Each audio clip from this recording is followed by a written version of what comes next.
ಆತ್ಮೀಯ H16 news ಅರ್ಥಾತ್ ತಿ ಸೀತಾರಾಮ್ ನ್ಯೂಸದ ವೀಕ್ಷಕರೇ, ನಾನು ನಿಮ್ಮವ ಎಂ ಆಯುಧ ಮಲ್ಲಪ್ಪ ಜೊತೆವರು. ತಾವು ಈಗ ಸುದ್ದಿಗಳ ಲೋಕಕ್ಕೆ ಎಂಟ್ರಿ ಹೊಡಿತಾ ಇದ್ದೀರಿ. ಈ ಸುದ್ದಿಗಳನ್ನು ಪ್ರತಿಯೊಂದು ನೋಡೋ ಜೊತೆಗೆ ನಿಮ್ಮ ಅಭಿಪ್ರಾಯಗಳನ್ನು ಹಂಚ್ತಾ ಇರಿ. ಯಾಕಂದರೆ ಈ ಸುದ್ದಿಗೂ ನಿಮಗಾಗಿ, ನಿಮ್ಮ ಬದುಕಿಗಾಗಿ, ನಿಮ್ಮ ವೈಚಾರಿಕೆಗಾಗಿ, ನಿಮ್ಮ ತಿಳುವಳಿಕೆಗಾಗಿಯೂ ನಿಮಗೂ ಗೊತ್ತು, ಜೊತೆಗೆ ನಮಗೂ ನಿಮ್ಮೊಂದಿಗೆ ಇದೊಂದು ಮಾತಾಡುವಂಥ ಜೊತೆಗೆ ಸುದ್ದಿಗಳನ್ನು ಬಿಡುವಂಥ ಕೆಲಸ. ಈ ಕೆಲಸದಲ್ಲಿ ನಾವು ನಿಮ್ಮೊಂದಿಗಿದ್ದೀವಿ ಅಂತ ಹೇಳ್ತಾ ನೋಡ್ತಾ ಇರಿ ಈ ಸುದ್ದಿಗಳನ್ನು.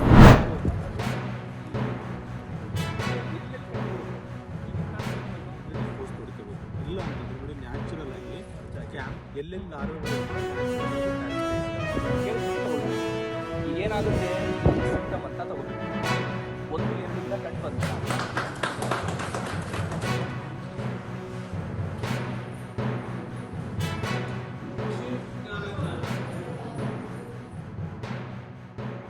KVK ಕಂದಲಿ ಹಾಸನ ಈ ಒಂದು ಕೇಂದ್ರದಿಂದ ಆಗಮಿಸಿರ್ತಕ್ಕಂಥ ತಜ್ಞ ವಿಜ್ಞಾನಿಗಳಿಂದ ರೈತರಿಗೆ ಉಪಯುಕ್ತವಾದಂತಹ ಮಾಹಿತಿಗಳನ್ನ ಕೊಡಿಸ್ತಕ್ಕಂಥ ಕಾರ್ಯಕ್ರಮವನ್ನು ನಾವು ಆಯೋಜಿಸಿದ್ದೇವೆ.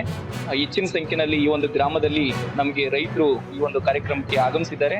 ಸೊ ಅವರೆಲ್ಲರಿಗೂ ಕೂಡ ನಾವು ತಾಂತ್ರಿಕವಾಗಿ ಮತ್ತೆ ವೈಜ್ಞಾನಿಕವಾಗಿ ಈ ಒಂದು ರೋಗದ ಹತೋಟಿ ಕ್ರಮಗಳನ್ನ ನಾವು ವೈಜ್ಞಾನಿಕವಾಗಿ ಮಾಹಿತಿಗಳನ್ನ ನೀಡ್ತಕ್ಕಂಥ ಕಾರ್ಯಕ್ರಮವನ್ನು ಹಮ್ಮಿಕೊಂಡಿದ್ದೇವೆ. ನಾವು ಎಲ್ಲ ಹಾಸನ ಜಿಲ್ಲೆಯಲ್ಲಿ ಎಲ್ಲ ಹಳ್ಳಿಗಳಲ್ಲಿ ನಾವು ಒಂದು ಕೇಂದ್ರ ಸರ್ಕಾರದ ಯೋಜನೆ ಏನು ವಿಕಸಿತ ಕೃಷಿ ಸಂಕಲ್ಪ ಯೋಜನೆ ಅಂತ ಒಂದು ಕಾರ್ಯಕ್ರಮವನ್ನು ಹಮ್ಮಿಕೊಂಡಿದ್ದೇವೆ. ಇದರಲ್ಲಿ ವಿಶೇಷವಾಗಿ ರೈತರಿಗೆ ತಂತ್ರಜ್ಞಾನಗಳ ಪರಿಚಯ ಮಾಡುವಂಥದ್ದು, ಮತ್ತು ಸರ್ಕಾರದ ಯೋಜನೆಗಳ ಬಗ್ಗೆ ಪರಿಚಯ ಮಾಡಿಕೊಳ್ಳುವಂಥದ್ದು, ಮತ್ತು ಯಾವುದಾದ್ರೂ ಸಂಶೋಧನೆ ಆಗತಕ್ಕಂಥದ್ದನ್ನು ರೈತರಿಗೆ ಮನವರಿಕೆ ಮಾಡಿಕೊಳ್ಳುವಂಥದ್ದು. ವಿಕಸನದ ಬಗ್ಗೆ ಅರಿವನ್ನು ಮೂಡಿಸೋದಕ್ಕೆ ನಮ್ಮ ಒಂದು ಗ್ರಾಮ ಪಂಚಾಯತಿಗೆ ಬಂದಿದ್ದಾರೆ. ಇಲ್ಲಿ ಕೃಷಿಯಲ್ಲಿ ಯಾವ ಉಪಯೋಗಗಳಿದ್ದಾವೆ ಅಂತೇಳ್ಬಿಟ್ಟು ರೈತರಿಗೆಲ್ಲ ಇಲ್ಲಿ ಮಾಹಿತಿ ಕೊಟ್ಟರು ನಮ್ಮ ಕೃಷಿ ವಿಜ್ಞಾನಿಗಳು.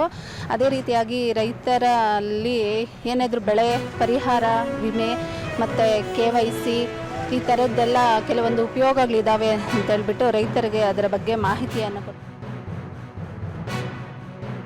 ತುಂಬ ಸಂತೋಷ ಆಗಿದೆ. ಯಾಕಂದರೆ ರೈತರು ಅವ್ರನ್ನ ಹುಡ್ಕೊಂಡು ಹೋಗ್ಬೇಕಾಯ್ತು, ಇಲಾಖೆಗಳಿಗೆ ಹಿಡ್ಕೊಂಡು ಹೋಗಿ ಇನ್ನೊಂದು ಈ ಥರ ಆಗ್ತಾಯಿದೆ ಅಂತ ಕೇಳೋದ್ರ ಮುಖಾಂತರ ಮಾಡ್ತಾಯಿದ್ರು ಜನ. ಇವತ್ತು ಗ್ರಾಮ ಪಂಚಾಯತಿ ಲೆವೆಲಲ್ಲಿ ಬಂದು ಅಧಿಕಾರಿಗಳು ಜನಗಳಿಗೆ ಅವೇರ್ನೆಸ್ಸು ರೈತರ ಬಗ್ಗೆ, ಇನ್ನೊಂದು ರೈತರಿಗೆ ಕಾಳಜಿಯಾಗಿ ಇನ್ನೊಂದು ವ್ಯವಸಾಯ ಯಾವ ರೀತಿ ಮಾಡಬೇಕು, ಯಾವ ರೀತಿ ಬೆಳಿಬೇಕು, ಟೊಮಾಟೊ ಆಗಿರ್ಬೋದು, ಇನ್ನೊಂದು ಆಗಿರ್ಬೋದು, ಯಾವ ರೀತಿ ಇದು ಮಾಡಬೇಕು ಅನ್ನೋದು ರೀತಿಯಿಂದ ಅಧಿಕಾರಿಗಳು ಮಾಹಿತಿ ಕೊಡ್ತಾರೆ. ತುಂಬ ರೈತರಿಗೆ ಅನುಕೂಲ ಆಗ್ತಾಯಿದೆ. ಮತ್ತು ಈಗ ಈ ಕಡೆ ರೇಷ್ಮೆ ಹಾಕಿರ್ತಾರೆ, ಈ ಕಡೆ ಟೊಮಾಟೊ ಹಾಕಿರ್ತಾರೆ. ಆ ಟೊಮಾಟೊ ಬೆಳೆಗೆ ಔಷಧಿ ಹೊಡೆಯುವಾಗ ಆ ರೇಷ್ಮೆ ಬೆಳೆ ಬಂದರೆ ಅದು ಬಹಳ ಲಾಸ್ ಆಗುತ್ತೆ. ಆ ಕಾರಣದಿಂದ ಸ್ವಲ್ಪ ಎಚ್ಚರಿಕೆಗಳೆಲ್ಲ ಕೊಟ್ಟಿದ್ದಾರೆ. ಅದ್ರ ಪ್ರಕಾರವಾಗಿ ಪ್ರತಿಯೊಬ್ಬ ರೈತರು ಸರ್ಕಾರದಿಂದ ಬರ್ತಕ್ಕಂಥ ಅನುಕೂಲಗಳನ್ನು ಪಡಿಬೇಕು ಅಂಥೇಳಿ ಬಹಳ ಚೆನ್ನಾಗಿ ಪ್ರೋತ್ಸಾಹ ಕೊಟ್ಟಿದ್ದಾರೆ. ತಿಳಿಸ್ಕೊಟ್ಟು ಮತ್ತೆ ಅವರಿಂದ ನಾವು ತಿಳ್ಕೋಬೇಕು ಅವರಿಗೆ ಯಾವುದರ ಅವಶ್ಯಕತೆ ಇದೆ ಸಂಶೋಧನೆಯಲ್ಲಿ, ಅವ್ರಿಗೆ ಏನು ನಿಜವಾಗ್ಲೂ ತೊಂದರೆ ಅನುಭವಿಸ್ತಿದ್ದಾರೆ ಜಮೀನಿನಲ್ಲಿ, ಯಾವ್ದು ಅಥವಾ ಇಳುವರಿ ನಿನ್ನೆ ನಾವು ಬೇಲೂರಿನಲ್ಲಿ ಕೇಳಿದಾಗ ಮೇಡಮ್ ಇಳುವರಿ ಕಡಿಮೆ ಆಗ್ತಾ ಇದೆ ವರ್ಷದಿಂದ ಈ ವರ್ಷಕ್ಕೆ, ಇದಕ್ಕೆ ಕಾರಣಗಳೇನು, ಈ ತರದ ಒಂದು ಕ್ವಶನ್ಗಳು ಕೇಳ್ತಾ ಇದ್ದಾರೆ. ಆ ಒಂದು ಕ್ವಶನ್ಗಳು ಮತ್ತೆ ಯಾವ್ದು ಈಗ ಮಣ್ಣಿನಲ್ಲಿ ರಸಸಾರ ಹೆಚ್ಚು ಕಡಿಮೆ ಆದಾಗ ಯಾವ ರೀತಿ ನಾವು ಅದನ್ನ ಸರಿಪಡಿಸ್ಕೋಬೇಕು, ಈ ಒಂದು ರೀತಿ ಎಲ್ಲ ಮಾಹಿತಿ ನಾವೆಲ್ಲ ಕೊಡ್ತೀವಿ. ವಿಷಯ ಏನಂತ ಅಂತಂದ್ರೆ ನಮ್ಗೆ ಇವತ್ತು ಜೋಳ ಮತ್ತೆ ಮಣ್ಣಿನ ಗುಣಗಳು ಮತ್ತೆ ಅದು ಬೀಜದ ಬಿತ್ತನೆ ಬಗ್ಗೆ ಪ್ರತಿಯೊಂದರದ್ದು ಮಾಹಿತಿಗಳನ್ನ ನಮ್ಗೆ ಕೊಡ್ತಿದ್ದಾರೆ. ಮತ್ತೆ ಏನು ಅಂದ್ರೆ ಮಣ್ಣಿನ ಗುಣ, ಇವಾಗ ಜೋಳಕ್ಕೆ ಏನೇನ್ ರೋಗಗಳು ಬರ್ಬೋದು, ಯಾವ ರೋಗಕ್ಕೆ ಏನ್ ಮಾಡ್ಬೋದು ಅಂತ ಪ್ರತಿಯೊಬ್ಬ ರೈತ ಬಾಂಧವರಿಗೂ ಇಲ್ಲಿ ಪ್ರತಿಯೊಂದು ವಿಚಾರಗಳನ್ನು ತಿಳಿಸ್ಕೊಟ್ಟಿದ್ದಾರೆ. ಹಾಗಾಗಿ ಇವ್ರು ಬಂದಿರೋದು ನಮ್ಗೆ ತುಂಬಾ ಪ್ರಯೋಜನಕಾರಿಯಾಗಿದೆ. ಆನಂತರ ಮುಸ್ಕಿನ ಜೋಳ ಮಾಡ್ತಾ ಇದ್ದು, ಮುಸ್ಕಿನ ಜೋಳಕ್ಕೆ ಈಗ ರೋಗ ಬಂದು ಜಾಸ್ತಿ ಅನುಕೂಲ ಆಗ್ತಾ ಇಲ್ಲ ನಮಗೆ. ಹೀಗಾಗಿ ರಾಗಿನ ಮಾಡ್ತಾ ಇದೀವಿ, ಅಲಸಂದೆ ಕಾಳು, ಉದ್ದು, ಹೆಸರು, ಅರಳು, ತೊಗರಿ ಇವನ್ನೆಲ್ಲ ಮಾಡ್ತಾ ಇದೀವಿ. ಆದರೆ ನಮ್ಗೆ ಈಗ ಇವತ್ತು ಕೃಷಿ ವಿಜ್ಞಾನ ಕೇಂದ್ರ ಕಂದ್ಲಿಯವರು ಮತ್ತು ಕೃಷಿ ಇಲಾಖೆ ಅರಸಿಕೆಯವರವರು ಇವತ್ತು ಒಂದು ಕಾರ್ಯಕ್ರಮನ ಆಯೋಜಿಸಿರೋದು ತುಂಬ ಅನುಕೂಲ ಆಗಿದೆ. ನಾವು ಮಾನಿಟರಿ ಪರ್ಪಸ್ಗೋಸ್ಕರ ಸೈನಿಕಗಳನ್ನ ಮಾನಿಟರ್ ಮಾಡೋದಕ್ಕೆ, ಮಾಸ್ ಟ್ರಾಪಿಂಗ್ ಮಾಡೋದಕ್ಕೆ ಮೋಹಕ ಬಲೆಗಳನ್ನ ಬಳಸ್ತೇವೆ. ತದನಂತರ ಮೊಟ್ಟೆಯನ್ನ ಹತೋಟಿ ಮಾಡೋದಕ್ಕೆ ಟ್ರೈಕೋಗ್ರಾಮ ಅಂತ ಪರಭಕ್ಷ ಕೀಟವನ್ನು ಕೂಡ ಬಳಸ್ತಾ ಇದ್ದೇವೆ. ಈ ನಿಟ್ಟಿನಲ್ಲಿ ಬಯೋಪೆಸ್ಟಿಸೈಡ್ ಅನ್ನ ತುಂಬಾ ಉಪಯೋಗಿಸಿ ಈ ರೋಗ ಮತ್ತು ಕೀಟವನ್ನ ಸಮಗ್ರವಾಗಿ ಹತೋಟಿ ಮಾಡಲು ನಾವು ರೈತರಿಗೆ ಮನಮುಟ್ಟುವಂತೆ ಈ ಕಾರ್ಯಕ್ರಮದಲ್ಲಿ ಯಶಸ್ವಿಗೊಳಿಸಲು ನಾವು ಆಶಿಸ್ತೇವೆ. ವಿಷಯ ಅಲ್ಲ.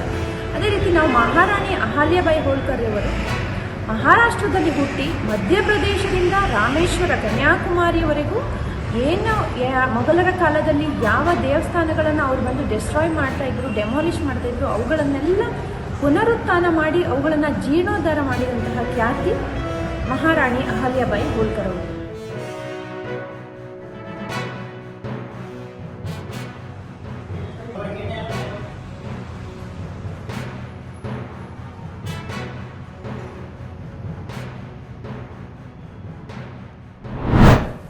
ಆತ್ಮೀಯರೇ, ಎಲ್ಲ ಸುದ್ದಿಗಳನ್ನು ನೋಡಿದ್ರಲ್ಲ, ಏನು ಅನಿಸ್ತು ನಿಮಗೆ?